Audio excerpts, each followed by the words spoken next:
Today we're making a delicious Chinese beef and broccoli stir fry, but we're gonna use goose breast instead of beef. Let's get to it.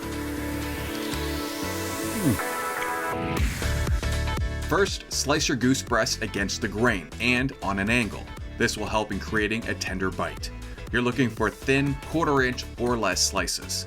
In a bowl, combine the sliced goose meat, cornstarch, baking soda, salt, and pepper. Mix well so the meat is evenly coated. The cornstarch and baking soda will help tenderize the meat. Then, add water, dry sherry wine, and oil. Mix well so everything combines and let it sit for 15 minutes.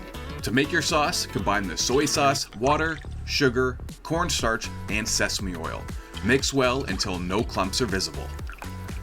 Slice your onions and mince your garlic and ginger and set aside. Boil the broccoli for about 2 to 3 minutes. You want to have a little bite to the broccoli after it's done boiling. Over a medium-high heat, get a large cast iron pan on and add some oil. Once hot, add the marinated goose, but don't overcrowd the pan. Cooking in batches, stir fry until the meat is just cooked, about 2 to 4 minutes. Try not to overcook the meat. When all the meat is cooked, turn the heat down to medium and cook your onions for a few minutes. Then add your garlic and ginger and cook for another minute, stirring frequently. Now add your pre-made sauce, followed by 2 cups of water. Stir well and bring to a simmer.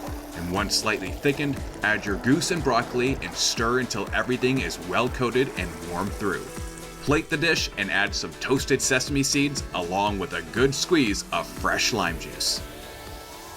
And that's how we like to make Chinese goose and broccoli stir fry, one of the most popular Chinese takeout dishes on the planet.